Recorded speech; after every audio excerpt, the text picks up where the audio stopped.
Hey everyone, welcome back to Game Binding. My name is Dave and welcome back to the top 100 dexterity games that are my favorite. Well, again, that I've played. Now, this is going to be from 40 to 31, so we're going to be going through the 30s. And if you haven't seen any other videos, you want to go ahead and tune in. There were some great ones, but now we're getting into the fantastic games. Now, one or two of them maybe on a borderline, but let's go ahead and jump into the first one, number 40, and you tell me what you think. Let's go. Okay, so number 40 I didn't want to grab it. I've been lazy lately, but a lot of my games are just packed away, but I do have a review on this game, and it is Jocks. Now the art is done by one of the Mad TV or Mad Comics artists. Very interesting. I like the box cover, but if you ever have one of those sticky hands, well, that's what these guys, their arms are, and they're hanging on, and you're taking animals and packing them onto this person as they get stretchier and stretchier before they finally fall off the cliff. It's only a 2-player game, and it's definitely hard to find. I found mine at a thrift store. Most of it was there, but it's a fun game, interesting, very unique. Never seen anything like this, well, at least up until today, and it's like in the late 90s game, so maybe this should be reprinted. It is a really cool game. So that's number 40. Let's go ahead and go to number 39. Let's go. Now number 39 is 2 games, but essentially it's just one, and I do this a few times with games that are just a different skin of another game, and this is Bling Bling Gemstone and TikTok Lumberjack. We have a review of both of these. I prefer Bling Bling Gemstone because it's prettier, and I like the rolls a little bit more, the point mechanisms, but I really could do either one. It's very cool. I did Tic Tac Lumberjack with my kiddo. It was one of my first reviews with her, and so it's always going to be a special place in my heart. But basically, you're just taking this axe or pick and knocking these parts off the outer edge of either the tree or the mining gem, and trying not to knock over the actual core and get the negative points. Very simple. It's an interesting game. I think it came from a Korean designer. Very cool, and if you see this, I recommend you pick it up. It's awesome for pretty much anyone. I think the kiddos will like it even more, but sometimes they don't have the dexterity to keep it up all the way. So that is number 39, those 2 games. So now let's move over to number 38. Let's go. So this one here is number 38. Now this game frustrates me. I'm going to tell you that right now. If you play Dungeon Fighter, you're taking the dice and you're throwing them in unique ways underneath your leg, off your head, in different ways that the cards are telling you, in order to do a dungeon crawl and defeat these monsters. Now, I like dungeon crawl, I like the dexterity, and I love the idea of this game. Sometimes it halts like to a complete stop when you run into a monster that you just can't do, like the Dark Knight. He's an infamous character for me.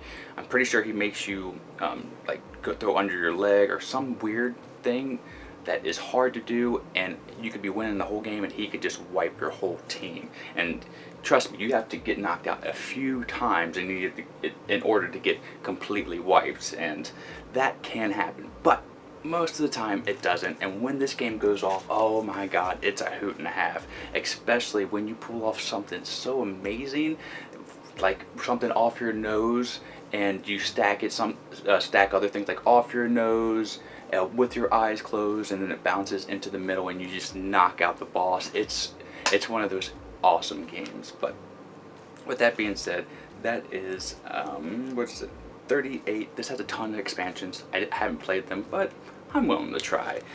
So that is Dungeon Fighter. If you want to check out the review, we have it on the channel. But let's go over to the next one. Let's go. Okay, so number 37 is another game that we have a review of, and this is Slide Quest. And boy, I was and still kind of am enamored with this one. You take this board and put 4 levers on it, and then you're moving this knight around, pushing monster meeples into holes, trying not to fall into holes yourself, and trying not to get exploded by the dungeon. There are 20 different variant boards that you basically go through as a dungeon crawl, and it's like a video game. It's the video game board game, and I'm going to tell you, this hits closest to that without actually adding any electronics. Such an interesting idea. I love it. I hope it comes out with expansions. This is by Blue Orange Games, and they really hit a home run with this. This is a fantastic kids game, but I'm telling you, adults will have just as much fun. Best with 2 to possibly 4 players. But that is number 37. Alright, so let's go over to number 36. Let's go. Okay, so number 36, I don't have. My friend actually has this one. Now this is Meeple Circus. Other than the music being absolutely horrendously noisy when you're doing the building and kind of the timer, this game is so much fun. It has elephants in it, which I love elephants, and the idea of a circus is a fun one for board games. You all have your own kind of circus and your own things that you're trying to build and build up to. There's a few stipulations, but you have different meeples doing those buildings, and it's just so fun. And you can see yourself competing with your opponents, and if you like those frantic type of dexterity games, this is going to be a good one for you. I see so many people play this one and or comment about this one when it comes to dexterity, so this is a lot of people's favorite. It falls in 36 for me. I like it. It's a pretty good game, but there are a few more that I'm going to tell you about that I like more. With that being said, let's go to 35.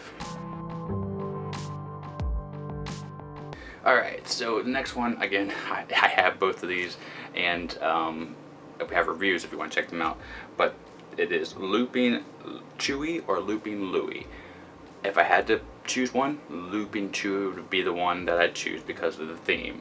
And I think 3 actually works better, but Looping Louie has 4 players, and if you have a 4-person family, like a nuclear family, boy, girl, dad, mom, it's going to be perfect for you. But for me, Looping Chewie is fantastic. It's basically a toy that is going in a circle. You're hitting these levers and trying not to get your chickens or your stormtroopers done. You're actually a bad guy in Looping Chewie. Chewie's actually, I never thought about that. It's okay. Yeah, that's super silly. So you're trying to beat Chewie and be the last person standing, and Looping Louie is the same thing. But this is a notorious game for being a kids game that adults play and love. So this is everywhere. If you want to check out the reviews, you can. But we're just going to go ahead and move over to number 34. Let's go. Alright, so number 34 is a pretty game, and it's by Pretzel Games, and they make a fantastic dexterity game when they make games. I think that's pretty much what they do best. They have a whole bunch of games which I'm not going to mention right now, but this one is Men at Work, and basically you're going to be taking these elongated sticks and tiny little sticks and meeples that can hold different things, and you're making different like girders and little paths that stack up to make this very interesting piece of art. I like the colors. You got this purple long bricks. Unfortunately, I do not have this one. I have been looking for it, but playing it was just enough for me to know exactly what I think, and you can just see from the picture here if it's something that you would be into, but this is going to draw eyes immediately to the table when you're playing it, and people are going to want to know what you are playing, and that is Men at Work. So 34, now let's move over to 33. Let's go.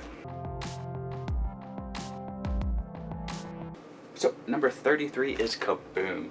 I like this one because it has building dexterity in it. There's a bit of frantic time, there's a timer in there, yeah, sometimes that gets my anxiety up, but not only do you get to build stuff, when it's not your turn to build, you get to flick catapults. Oh, I love catapults. And I love destroying structures. I love destroying other people's structures even more. And this is a game that the catapults work better than what you might think. They have like dice, and you're flicking them at these structures. We have a review on this if you want to check it out. But it's so... This one here has me laughing a lot of the time, even when my structure gets knocked down. It's just a good one. If you want to learn more about it, you can go ahead and check out the review. There are a lot of Blue Orange games on this list, and well, it occupies another space for Blue Orange. Good go on you. Well, speaking of which, let's go ahead and move over to number 32. Let's go. So that is a threefer for blue-orange. Number 32 is Shaky Manor. So 3 blue-orange games in just this top 10 here.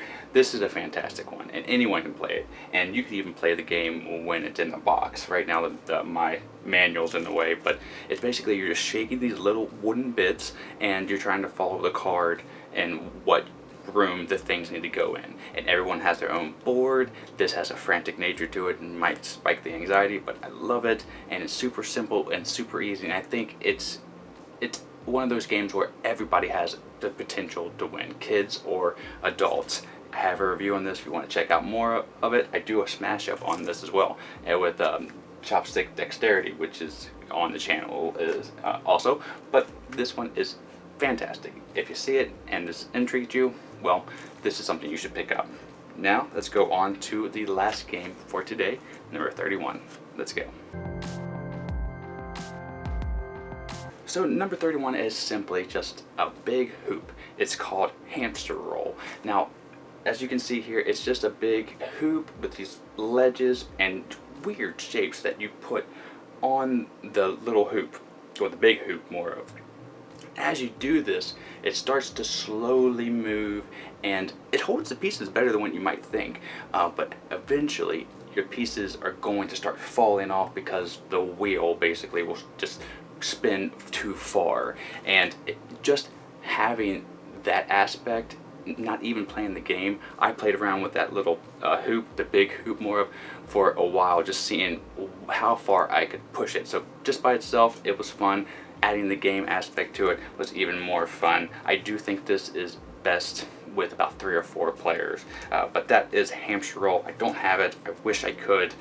Come on, Daniel, why don't you just give me Hamster Roll? You know who you are. Okay, but Hamster Roll is number 31, and that is the last one for today's list. Now, I really do appreciate you stopping on by here. You could be anywhere, but you're here with me, and man, I do appreciate it. Now, if you like this video, click like and subscribe, and until next time that I see you on another portion of this Dexterity Top 100 list, my name is Dave, and have a great rest of your day, and a great time with all you play right here on the Game Vine. I'm out. Bye.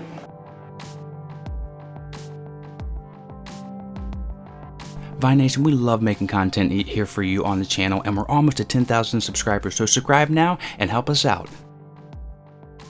This video right here, I think you'll like. This video right here, YouTube thinks you'll like.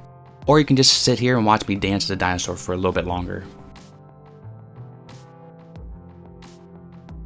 You can visit us at our social media outlets, and we're going to be improving our Patreon here soon. That's all for today. Miko, it's time to go. Good girl, Miko.